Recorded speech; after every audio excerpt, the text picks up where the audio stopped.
नमस्कार दोस्तों, युक्ति आईएएस में आपका हार्दिक स्वागत है। आज है 11 जुलाई और आज हम बात करेंगे आज के महत्वपूर्ण डीएनए के टॉपिक पे। आगे बढ़ने से पहले जैसे मैं रोज़ कहता हूं कि हमारे यूट्यूब चैनल को सब्सक्राइब कीजिए, लाइक कीजिए, शेयर कीजिए, कमेंट कीजिए और कोई भी महत्वपूर्ण सुझाव देने के लिए आप स्वतंत्र हैं। व्हाट्सअप का लिंक है, टेलीग्राम का लिंक है, फेसबुक ग्रुप का लिंक है, डिस्क्रिप्शन बॉक्स के नीचे लिंक दिया होता है। आप लिंक पर जाएंगे, क्लिक करेंगे, डायरेक्ट संस्थान से आप जुड़ जाएंगे। ये संस्थान का नंबर है, कोई भी कोर्स ज्वाइन करना हो तो दिए गए नंबर पर आप संपर्क कर सकते हैं। ठीक है, तो चलिए आज का पहला टॉपिक स्टार्ट करता हूँ। एशिया के सबसे बड़े सोलर प्लांट का उद्घाटन, इंपॉर्टेंट टॉपिक है। वीडियो कॉन्फ्रेंसिंग के माध्यम से भारत के प्रधानमंत्री श्री नरेंद्र मोदी जी ने 10 जुलाई 2020 को 750 मेगावाट के रीवा अल्ट्रा मेगा सौर संयंत्र का उद्घाटन किया है। 750 मेगावाट का Rewa ultra mega solar power project Bharat में और एशिया में सबसे बड़ी सिंगल साइट सौर ऊर्जा परियोजना है। तो ये देखिए, सिंगल साइट भारत में और एशिया में सबसे बड़ी सिंगल साइट सौर ऊर्जा परियोजना है। ठीक है, तो ये देख लीजिए, फिगर के माध्यम से बताने की कोशिश किया गया है। अब हम बात करते हैं कि रीवा अल्ट्रा मेगा सौर ऊर्जा परियोजना आखिर है क्या। रीवा अल्ट्रा मेगा सौर ऊर्जा परियोजना मध्य प्रदेश के रीवा जिले के गुरु तहसील में स्थित है। यह 1590 एकड़ भूमि में फैला हुआ है। इस पावर प्रोजेक्ट के सफल कार्यान्वयन के लिए solar energy corporation of India (SECI) और मध्य प्रदेश ऊर्जा विकास निगम लिमिटेड के बीच एक संयुक्त उद्यम कंपनी की स्थापना की गई थी। संयुक्त उद्यम कंपनी का नाम Rewa ultra mega solar limited है। सौर ऊर्जा परियोजना की पूरी जो लागत है वो 4000 करोड़ रुपए है। ठीक है, तो ये है आपका पूरा रीवा अल्ट्रा मेगा सौर ऊर्जा परियोजना का पूरा डिटेल। इसके आगे भी बताने की कोशिश किया गया है कि अंतर्राष्ट्रीय वित्त निगम IFC इस सौर ऊर्जा परियोजना के लिए लेन देन सलाहकार है। 31 जनवरी 2018 को विश्व बैंक समूह ने परियोजना के आंतरिक बुनियादी सुविधाओं के लिए $30 मिलियन के ऋण को मंजूरी दी है। Delhi metro rail corporation 750 megawatt के Rewa ultra mega solar power project का एक संस्थागत ग्राहक है। ठीक है, तो ये इसका पूरा डिटेल था रीवा अल्ट्रा मेगा सौर ऊर्जा परियोजना का। अब हम बात करते हैं कि रीवा सौर ऊर्जा परियोजना की उपलब्धियाँ क्या हैं। रीवा सौर ऊर्जा परियोजना उन उत्कृष्ट अक्षय ऊर्जा परियोजनाओं का एक उदाहरण है जिन्हें केंद्र और राज्य सरकारों के बीच तालमेल होने पर हासिल किया जा सकता है। यहाँ पे ये भी नोट करके बताया गया है कि रीवा सौर ऊर्जा परियोजना सौर ऊर्जा को ग्रिड से जोड़ने वाली देश की पहली सौर ऊर्जा परियोजना है। यानी कि ये जो परियोजना है ग्रिड से जोड़ने वाली देश की पहली सौर ऊर्जा परियोजना है। यह परियोजना सालाना लगभग 15 lakh ton carbon dioxide CO2 के बराबर कार्बन उत्सर्जन को कम करेगी। रीवा परियोजना को भारत और विदेशों में इसकी ठोस परियोजना संरचना और नवाचारों के लिए जाना जाता है। नवीन और नवीनीकरण ऊर्जा मंत्रालय द्वारा, मंत्रालय का नाम देख लीजिएगा आप लोग, नवीन और नवीनीकरण ऊर्जा मंत्रालय द्वारा बिजली डेवलपर्स के जोखिम को कम करने के लिए इसके भुगतान सुरक्षा तंत्र को अन्य राज्यों के लिए एक मॉडल के रूप में अनुशंसित किया गया है। नवाचार और उत्कृष्टता के लिए इसे world bank group president award भी मिला है। इम्पोर्टेंट है इनोवेशन के क्षेत्र में। और साथ ही साथ इसे प्रधानमंत्री की a book of innovation new beginning पुस्तक में भी शामिल किया गया है। वेरी इंपॉर्टेंट है, दोनों लाइन देख लीजिएगा ध्यान से आप लोग कि इसे यहाँ पे बताने का जो कोशिश किया गया कि नवाचार और उत्कृष्टता के लिए इसे world of group president award भी मिला है। और ये भी बताया गया है कि इसे प्रधानमंत्री की a book of innovation new beginning पुस्तक में शामिल किया गया है। ठीक है, इसके आगे ये बताने की कोशिश किया गया कि यह परियोजना राज्य के बाहर एक संस्थागत ग्राहक को आपूर्ति करने वाली पहली अक्षय ऊर्जा परियोजना भी है। Rewa ultra mega solar plant द्वारा उत्पादित बिजली दिल्ली मेट्रो को अपने कुल उत्पादन का 24% बिजली देगा, 24% बिजली देगा, जबकि शेष 76% बिजली मध्य प्रदेश के राज्य बिजली वितरण कंपनियां डिस्कॉम को आपूर्ति की जाएगी। रीवा परियोजना 750 मेगावाट की सौर स्थापित क्षमता के साथ 2022 तक 175 गीगावाट की स्थापित अक्षय ऊर्जा क्षमता के लक्ष्य को प्राप्त करने की भारत की प्रतिबद्धता का उदाहरण भी है। ठीक है, तो ये रहा पूरा डिटेल, इम्पॉर्टेंट है।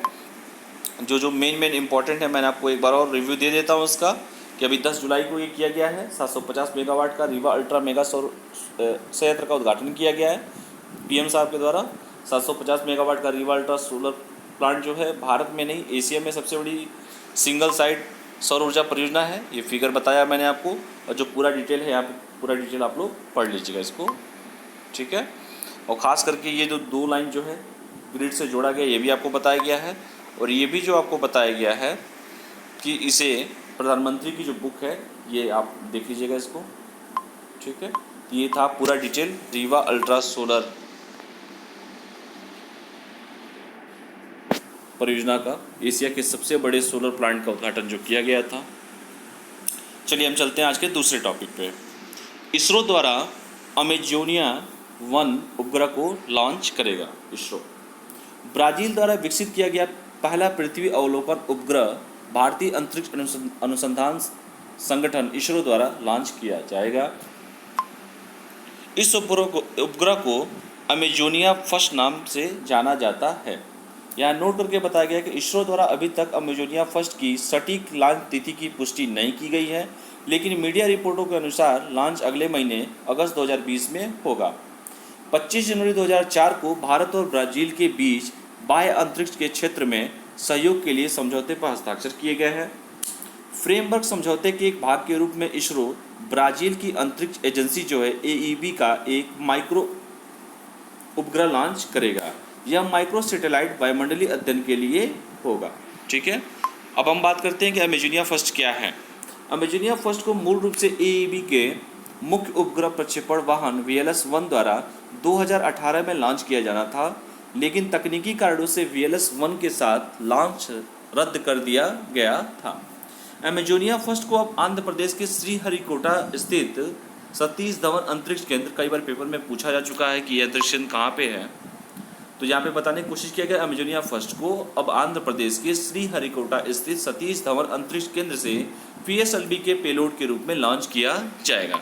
ठीक है, ये फिगर है, फिगर आप देख लीजिए।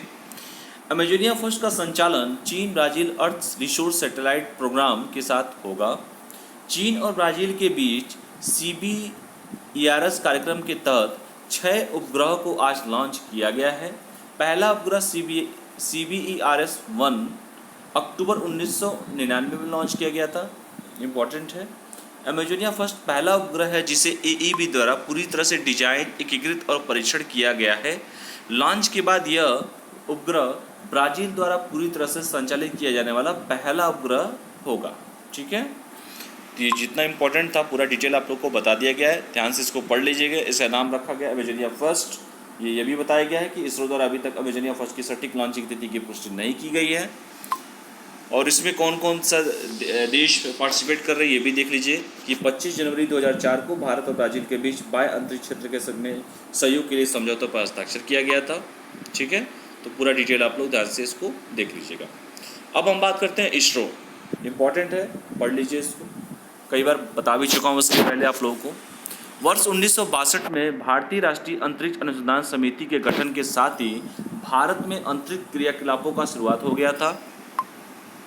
उसी वर्ष तिरुवनंतपुरम के निकट थुम्बा भूमध्यरेखी रॉकेट प्रक्षेपण स्टेशन की स्थापना का काम भी प्रारंभ हो गया था। अगस्त 1969 में भारतीय अंतरिक्ष अनुसंधान संगठन जिसे इसरो की स्थापना हुई थी। भारत सरकार द्वारा अंतरिक्ष आयोग का गठन कर जून 1972 में अंतरिक्ष विभाग की स्थापना की गई तथा सितंबर 1972 में इसरो को अंतरिक्ष विभाग के अंतर्गत लाया गया। ठीक है, तो ये इम्पोर्टेंट था इसरो के बारे में कि इसरो की स्थापना कब हुई, कि समिति जो बताया अनुसंधान समिति के गठन जो बताया गया था आपको, और कैसे कैसे क्या हुआ पूरा डिटेल आप लोग को बता दिया गया है। ठीक है, चलिए आज चलते हैं आज के तीसरे टॉपिक पे, मंगोलाई कंजूर पांडुलिपियाँ। सांस्कृतिक मंत्रालय द्वारा, आप सांस्कृतिक मंत्री कौन है आप कमेंट करके बताइएगा। सांस्कृतिक मंत्रालय द्वारा मंगोलाई कंजूर पांडुलिपियों के प्रथम 5 पुनर्मुद्रित अंक जारी किए गए हैं। मंगोलाई कंजूर के सभी 108 अंकों को राष्ट्रीय पांडुलिपि मिशन के तहत 2022 तक प्रकाशित किए जाने की उम्मीद है। ठीक है। अब हम बात करते हैं कि मंगोलाई कुंजूर आखिर है क्या। मंगोलाई कुंजूर मंगोलिया में सर्वाधिक महत्वपूर्ण धर्म ग्रंथ माना जाता है। यह 108 अंकों का वैधानिक बौद्ध धर्म ग्रंथ है।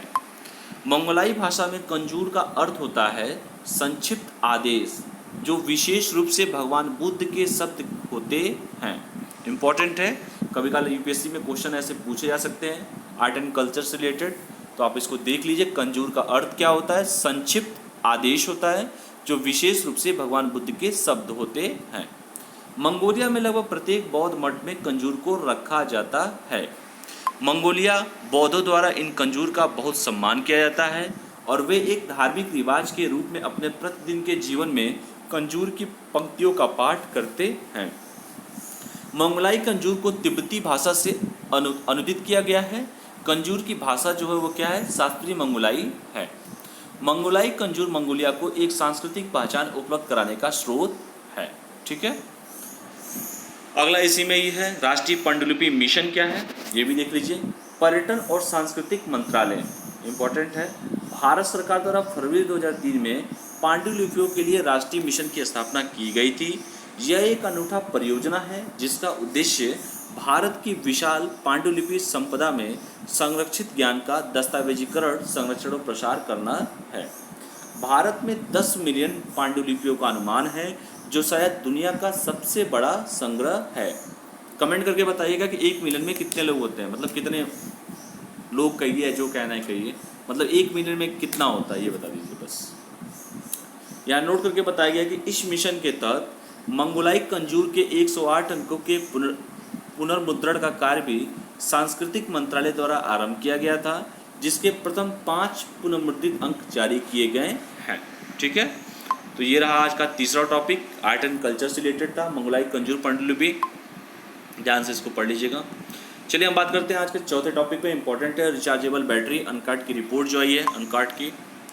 व्यापार एवं विकास पर संयुक्त राष्ट्र सम्मेलन United Nation conference on trade and development UNCTAD ने commodity and a glance special issue on strategic battery and minerals नामक रिपोर्ट जारी की है।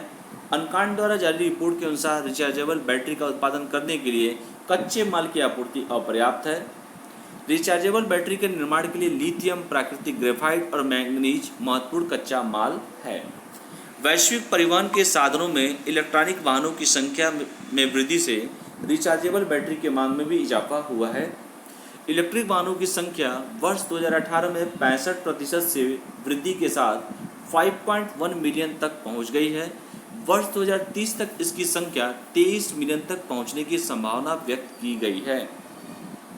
इलेक्ट्रिक वाहनों की बढ़ती संख्या के साथ साथ रिचार्जेबल बैटरी और इसमें इस्तेमाल होने वाले कच्चे माल की मांग भी बढ़ गई है। यहाँ पर नोट करके ये भी बताया गया कि लिथियम आयन बैटरी के लिए उपयोगी कैथोड की बाजार हिस्सेदारी वर्ष 2018 तक $7 बिलियन थी, जो 2024 तक $58.8 बिलियन तक पहुँच सकती है। आने वाले समय में रिचार्जेबल बैटरी बनाने के लिए उपयोग किए जाने वाले कच्चे माल की मांग तेजी से बढ़ेगी, क्योंकि ऊर्जा के अन्य स्रोत अब अधिक प्रतिस्पर्धी नहीं रहे हैं। आपको देख रहे होंगे ऊर्जा के जैसे स्रोत हैं आपके, कमेंट मार के बताइएगा कि कौन कौन से ऊर्जा के मेन स्रोत होते हैं। इससे संबंधित क्या चिंता है ये भी बता दे रहा हूँ आप लोगों को। सीमित आपूर्तिकर्ता आपूर्ति को सुनिश्चित करना सभी हितधारकों के लिए एक चिंता का विषय है, क्योंकि कच्चे माल का उत्पादन कुछ देशों में ही केंद्रित है। विश्व में 60% से अधिक कोबाल्ट कांगो लोकतांत्रिक गणराज्य में पाया जाता है, जबकि वैश्विक लिथियम का 75% से अधिक खनन ऑस्ट्रेलिया और चिली में किया जाता है। इम्पॉर्टेंट है, ध्यान से पढ़ लीजिएगा इसको आप लोग, कि विश्व में 60% से अधिक जो कोबाल्ट होता है वो कांगो लोकतांत्रिक गणराज्य में पाया जाता है, जबकि वैश्विक लिथियम का 75% से अधिक खनन ऑस्ट्रेलिया और चिली में किया जाता है। बाजार अस्थिरता भी देख लेते हैं इसी में। आपूर्ति में किसी प्रकार के व्यवधान से बाजार में अस्थिरता, मूल्य में वृद्धि और रिचार्जेबल बैटरी की तलाश में भी वृद्धि हो सकती है। वर्ष 2018 में कोबाल्ट की मांग वर्ष 2017 के सापेक्ष 25% से बढ़कर 1,25,000 टन हो गई है, जिसमें 9% कोबाल्ट का उपयोग इलेक्ट्रिक वाहनों में रिचार्जेबल बैटरी के लिए किया गया है। वर्ष 2023 तक कोबाल्ट की मांग 1,85,000 टन तक पहुंच जाएगी। लिथियम की मांग में वर्ष 2015 के बाद प्रतिवर्ष 13% की दर से वृद्धि हुई है। अब हम बात करते हैं लिथियम आयन बैटरी। जब इतना देख ही रहे हैं तो इसको भी देख लेते हैं हम लोग। लिथियम आयन बैटरी की एक प्रकार की रिचार्जेबल बैटरी होती है। ये बैटरियाँ आजकल के इलेक्ट्रिक सामानों में प्रायः उपयोग की जाती हैं और पोर्टेबल इलेक्ट्रॉनिक युक्तियों के लिए सबसे लोकप्रिय रिचार्जेबल बैटरियों में से एक है। लिथियम आयन बैटरी के धनावेश और ऋणावेश पर रासायनिक अभिक्रिया होती है। इस बैटरी का विद्युत अपघट्य इन विद्युताग्रों के बीच लिथियम आयनों के आवागमन के लिए माध्यम प्रदान करता है। यह सौर ऊर्जा और पवन ऊर्जा की एक निश्चित मात्रा को भंडारित करने में भी सक्षम है। इसके अलावा इसका सेल्फ डिस्चार्ज निकेल कैडमियम की तुलना में आधे से भी कम है, जिससे लिथियम आयन आधुनिक ईंधन के अनुप्रयोग हेतु अनुकूल है।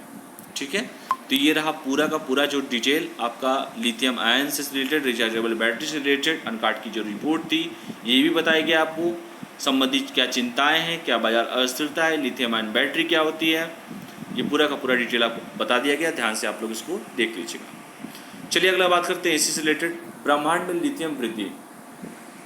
नेचर एस्ट्रोनॉमी में प्रकाशित एक अध्ययन में सूर्य जैसे कम द्रव्यमान वाले तारों के कोर हीलियम ज्वलन चरण के दौरान लिथियम उत्पत्ति की परिघटना के विषय में ठोस पर्यवेक्षण साक्ष्य प्रस्तुत किए गए हैं।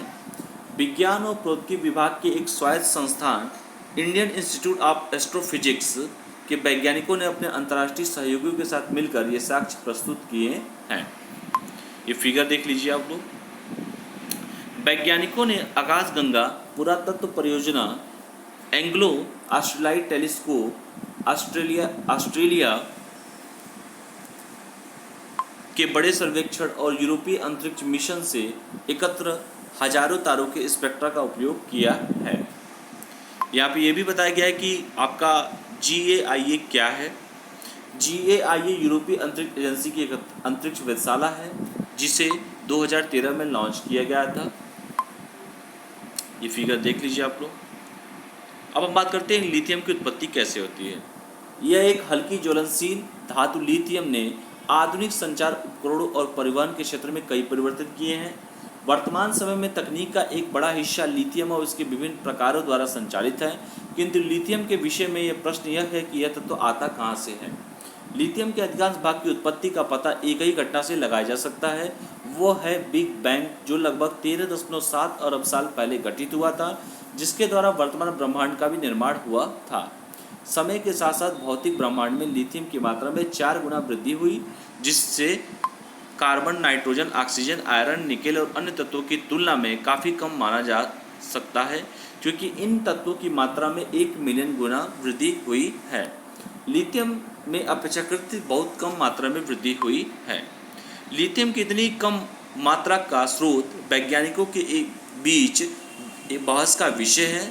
माना जाता है कि उच्च ऊर्जा वाले ब्रह्मांडीय किरणों से इंटरस्टेलर स्पेस में कार्बन और ऑक्सीजन जैसे भारी तत्वों के टूटने से लिथियम का निर्माण हुआ है। तारों द्वारा बड़े पैमाने का उत्प्रेक्षण और तारकीय विस्फोट भारी तत्वों की इस महत्वपूर्ण वृद्धि में प्राथमिक योगदान करता है। हालांकि लिथियम को एक अपवाद माना जाता है। अब हम बात करते हैं इसी से रिलेटेड कि बिग बैंग संकल्पना और लिथियम क्या है। Lithium big bang nucleosynthesis BBN से उत्पन्न एक 3 मौलिक तत्वों में से एक है। अन्य 2 तत्व जो है हाइड्रोजन और हीलियम है। ठीक है, तो ये रहा आज का महत्वपूर्ण DNA। टोटल मस्ट टॉपिक आप लोग को बताया गया है, साइंस एंड टेक्नोलॉजी से रिलेटेड, आर्ट एंड कल्चर से रिलेटेड, और सबसे बड़ा सोलर प्लांट जो बैठ रहा है ये भी आपको पूरा डिटेल आपको बताया गया है। रीवा सौर ऊर्जा परियोजना की उपलब्धियाँ भी पूरी डिटेल बताई गई है। इसरो के द्वारा भी किया गया है, इसरो के बारे में पूरा डिटेल बताया गया है। मंगोलाई कंजूर पंडुलिपि भी पूरा डिटेल बताया गया आपको। रिचार्जेबल बैटरी भी बताया गया है। लिथियम आयन बैटरी क्या होती है इसके बारे में बताया गया है। ब्रह्मांड में लिथियम वृद्धि हुई है ये भी बताया गया है। तो पूरा का पूरा डिटेल जो है आप लोग को आज के DNA में पूरा बताने की कोशिश किया गया है। जैसे कि science and tech, art and culture जैसे जैसे टॉपिक आते जाएंगे करंट बेस, वो सारे के सारे टॉपिक आपको मिलते जाएंगे। तो चलिए दोस्तों, आज के लिए इतना ही है। आप लोग पढ़ाई करते रहिए, अपने सुझाव देते रहिए कमेंट बॉक्स में नीचे। दिव्यांशु तिवारी जी कल कमेंट बॉक्स में नीचे कमेंट किए थे, अच्छा लगा। बाकी लोग भी कमेंट करते रहिए आप लोग। जो क्वेश्चन आज पूछा गया उसका आंसर देने की कोशिश कीजिए आप लोग। कोई भी क्वेरी हो दिए गए नंबर पे, संस्थान के नंबर पे आप लोग कॉल करके क्वेरी सॉल्व कर सकते हैं अपना। तो चलिए मिलते हैं आपको कल फिर, तब तक के लिए पढ़ाई कीजिए, स्वस्थ रहिए, मस्त रहिए और पढ़ाई करते रहिए। जय हिंद।